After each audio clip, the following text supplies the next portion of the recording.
پچھلے کچھ مہینوں میں پاکستان میں ہر عجیب و غریب خبر ہمیں سننے کو ملی۔ وہ ہیراسمنٹ کے کیسز ہوں، بچوں کے ساتھ زیادتیاں ہوں، بچیوں کے ساتھ زیادتیاں ہوں، چوری کی خبریں ہوں، انفلیشن کی خبریں ہوں، مہنگائی کی خبریں ہوں، پیٹرول بڑھنے کی، آٹا مہنگا ہونے کی، سبزی مہنگی ہونے کی، فروٹس مہنگی ہونے تک کی خبروں سے لے کر ہر قسم کی خبر آپ کے چینل پر آپ کو دکھائی دی۔ پاکستان میں رہنے والے نوجوان جو کہ یونیورسٹیوں میں، کالج یا اسکولوں میں پڑھ رہے ہیں، وہ اپنا آنے والا مستقبل بہت زیادہ ہی کمزور دیکھ رہے ہیں۔ وہ یہ سوچنے کی کوشش کر رہے ہیں کہ ہمارا آنے والا کل کیسا ہوگا۔ پاکستان میں رہنے کے لیے کتنی قیمت ادا کرنی پڑتی ہے اور کتنا اپنے آپ کو آپ محفوظ سمجھتے ہیں، آج اس پہ بات کریں۔ بچوں سے زیادتی کی لائیو ویڈیو چلانے والے عالمی گینگ کا سرغنہ راولپنڈی سے گرفتار۔ آپ میں موٹر سائیکل سوار شخص کی لڑکی سے نازیبا حرکت۔ لاہور کے اکبری منڈی میں اشیاء خورنوش کی قیمتوں میں 10% تک اضافہ ہو گیا۔ چینی کی بوری اور گھی کے کنستر میں 500 روپے کا اضافہ ہو گیا۔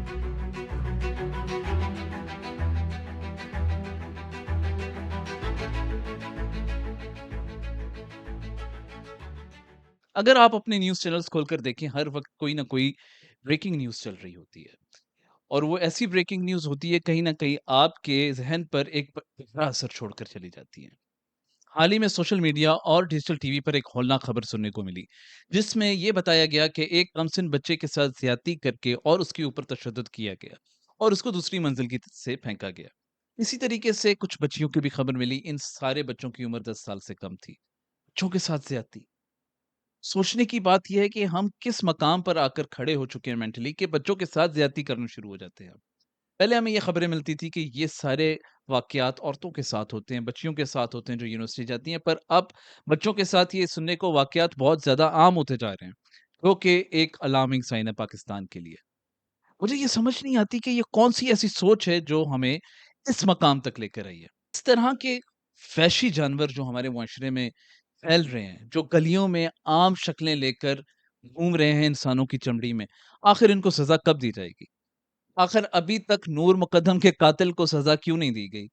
اگر اس کو سزا ٹائم پہ مل جاتی، شاید کہیں نہ کہیں اس چیز کا کوئی نہ کوئی اثر ہوتا۔ اس کے بعد زینب کیس ہوتا ہے، زینب کیس کے بعد ہم نے ایک بل بنایا اور ایون اس کے نام کی ایک ایپ بنا دی۔ میں اس پورے لیگل سسٹم سے پوچھنا چاہتا ہوں، اس حکومت سے پوچھنا چاہتا ہوں، کیا آپ ان سارے بچوں کی بھی صرف ایپ بنا کر ایک نام قائم کر دیں گے، یا پھر اس کے اوپر کوئی نہ کوئی انصاف لائیں گے، یا کوئی ایسا قانون لے کر آئیں گے کہ اس قانون کے تحت اس جرم کو روکا جائے؟ یا پھر ہم یہ چیز سمجھ لیں، یہ بات عیاں کر لیں، خود کو یہ سمجھا دیں کہ تم تو محفوظ نہیں ہو، بلکہ تمہارے بچے بھی محفوظ نہیں ہیں، ان کو بھی گھر سے نہ نکالو، کیونکہ اس طرح کے مجرم باہر گلیوں میں پھر رہے ہیں۔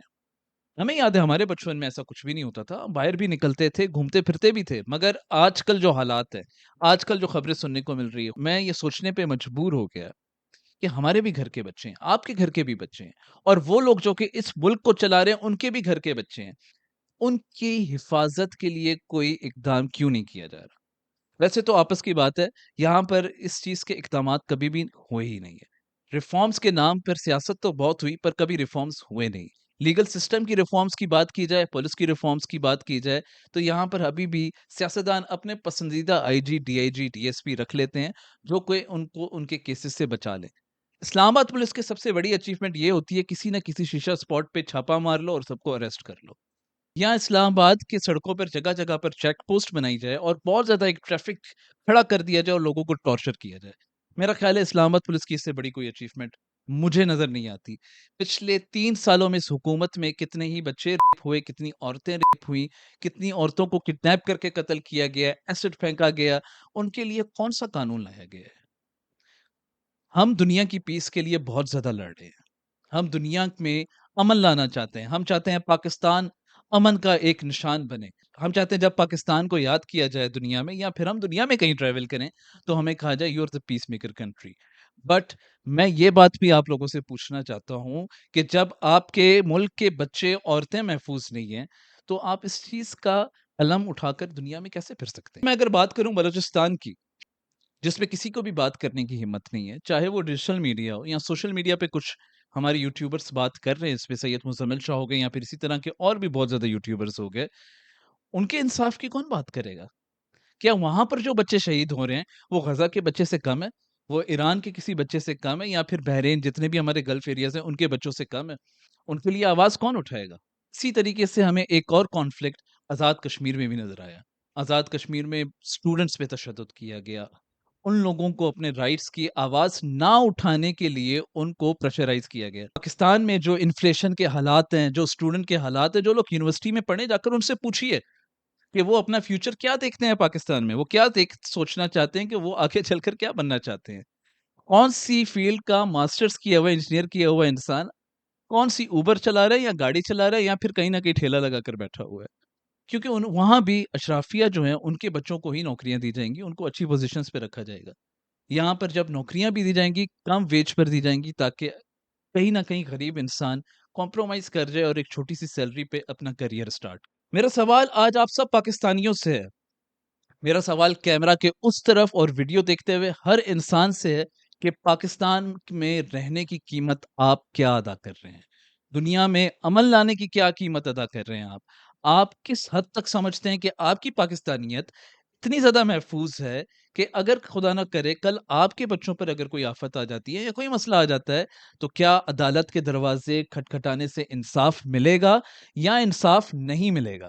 या फिर आप उसी तरीके से सब्र का नाम लेकर चुप करके बैठ जाएँगे कि मेरा इंसाफ़ तो खुदा ही करेगा।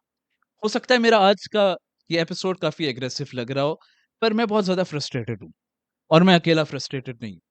मेरे साथ फ्रस्ट्रेशन में पूरी अवाम भी खड़ी है। मेरे साथ इस फ्रस्ट्रेशन में स्टूडेंट्स भी खड़े हैं, पर शायद कोई बोलने की हिम्मत नहीं रखता। कब तक हम यूँ चलते रहेंगे? कब तक हम खामोश रहेंगे? पाकिस्तान का कोई पुराना खबरनामा उठाकर देखिए। आज का नहीं, 2000 का भी नहीं, 95 का उठाकर देख लें 1995 का, उसकी हेडलाइन्स देखिए और 2026 की हेडलाइन्स देखिए। आज भी 2026 में पाकिस्तान उन मुल्कों में आता है जहाँ पर पोलियो के मरीज़ हद से ज़्यादा हैं। 2026 में आज भी इस्लामाबाद जैसे शहर में एचआईवी के केसेस बढ़ते जा रहे हैं। तालीमी इदारे बंद होते जा रहे हैं। स्टूडेंट्स को इस चीज़ का आइडिया नहीं है कि उनको किस चीज़ में पढ़ना चाहिए और किस चीज़ में आगे बढ़ना चाहिए। 2026 में सिंध के मिनिस्टर जिनका ताल्लुक पाकिस्तान पीपल्स पार्टी से वो कहते हैं एआई नौजवानों के लिए खतरा है। मैं बताता हूँ कि ये खतरा क्यों है। एआई इसलिए खतरा है पाकिस्तान के नौजवानों के लिए क्योंकि अगर एआई सीख लिया पाकिस्तान के नौजवानों ने ख़ुसूसन ख़ुसूसन सिंध के नौजवानों ने तो उनको पता चल जाएगा कि जिसके नाम पर हम सारी ज़िंदगी वोट देते रहे उसी के नाम पर हम सारी ज़िंदगी धोखा खाते रहे। हम लोगों को ना तालीम दी गई, ना पक्की सड़कें दी गई, ना हम लोगों को अच्छे इंस्टीट्यूशन की इंफ्रास्ट्रक्चर दिया गया। कानून तो छोड़ ही दें। कानून तो बहुत दूर की बात है। कानून उन मुल्कों में आता है जिन मुल्कों में मयार सोचने का बहुत ऊपर होता है। मैं आप सबसे सवाल पूछता हूँ कि आपकी यूथ का मयार क्या है अब? इमरान खान साहब बहुत फ़ख्र महसूस करते हैं, फलाना बहुत फ़ख्र महसूस करता है यूथ पे।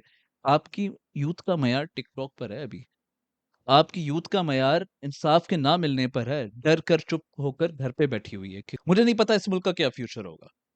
पर मैं तमाम नौजवानों से अभी बात कर रहा हूँ और बहुत ही सीरियसली अगर मेरा वीडियो कहीं न कहीं कोई न कोई किसी तरफ भी, किसी भी टाइम पर देख रहा है, अगर आप चाहते हैं अपनी ज़िंदगी बदलें, तो मेरे भाई, मेरे बच्चे, मेरे छोटे भाई, अपने एजुकेशन पर ध्यान दीजिए, अपनी तालीम पर ध्यान दीजिए। कहीं से भी आपको किसी भी किस्म का इल्म मिलता है, वो हासिल करिए। इसका मतलब ये नहीं है कि आप भी उस अशराफिया में शामिल होने के लिए सीएसएस में बैठ जाएँ और सारी ज़िंदगी उसी में ही बर्बाद कर दें। मैं सीएसएस को डिस्करेज नहीं कर रहा यहाँ पे। मैं सिर्फ़ आपको ये कह रहा हूँ कि सीखने की कोशिश करो, सोचने की कोशिश करो। अगर आप ये सब कुछ सोचोगे तभी अपने लिए आवाज़ उठाओगे। मैं बहुत फ़ख्र महसूस करता हूँ, बेशक इंटरनेशनल रिलेशंस और डिप्लोमैटिक एक्टिविटीज़ में पाकिस्तान बहुत ज़्यादा आगे है। मगर मुझे ये बताइए कि अगर आपके घर में आग लगी हो, तो बाहर जिस दूसरे घर में आग लगी है, उसको बुझाने से पहले क्यों ना थोड़ा-सा मुल्क पे भी ध्यान दिया जाए। बहुत इम्पोर्टेंट है। बहुत ज़्यादा इम्पोर्टेंट है कि हमारे रीजन में पीस हो। अगर वो पीस पाकिस्तान की वजह से आती है, बहुत अच्छी बात है। मगर अगर पाकिस्तान में भी पीस पाकिस्तान की वजह से आ जाती है, तो क्या ही बात है। हॉस्पिटल्स में जाकर देखिए, वेंटिलेटर्स नहीं है। एजुकेशंस में देखें टीचर्स नहीं है। सैलाब आ जाता है तो स्कूलों की क्लासों में भर जाता है। बच्चे बगैर बिजली के एग्ज़ाम्स दे रहे हैं।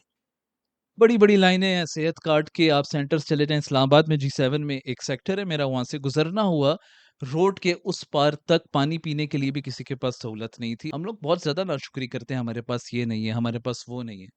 मगर मुल्क के जो हालात इस वक़्त हैं, वो लम्हा फ़िक्री हैं। चाहे वो केसेस हैरेसमेंट केसेस हों, चाहे वो महँगाई हो, चाहे वो तालीम हो, चाहे वो मेडिकल हो। इस वीडियो को ख़त्म करने से पहले मेरी अपील है वज़ीर आज़म मियाँ मोहम्मद शहबाज शरीफ से कि पाकिस्तान के नौजवानों की उम्मीद है आप। पाकिस्तानी आपको तमाम जितने भी अपने मिनिस्टर्स हैं आपके, इनको बड़ों की तरह देखती है। अगर आप चाहते हैं कि ये आप पर भरोसा रखें और सारी ज़िंदगी किताबों में, वाक़यात में आपको अच्छे लफ्ज़ों में याद किया जाए, जो कि हम चाहते हैं कि अच्छे लफ्ज़ों में याद किया जाए। हमारी ख़्वाहिश है और तमाम यूथ की भी ख़्वाहिश है, क्योंकि जब आप ऐसा करेंगे, हमारे लिए भी बेहतरी है, मुल्क के लिए भी बेहतरी है और दुनिया के लिए तो आप बेहतरी कर ही रहे हैं। तो कम से कम इस यूथ का सोचिए, बहुत ज़्यादा स्ट्रगल कर रही है यूथ, बहुत ज़्यादा फ्रस्ट्रेटेड है। अपना बहुत ज़्यादा ख़्याल रखिएगा। एक तवील अरसे के बाद हमारी वीडियो आई, जिसके लिए मैं सिर्फ़ इतना ही कहूँगा कि one should take break from whatever he और शी वांट्स टू, और दोबारा आए और दोबारा उसी एनर्जी से शुरू करें, जिस एनर्जी से हम हमेशा से आपके साथ कनेक्टेड थे। अल्लाह हाफ़िज़।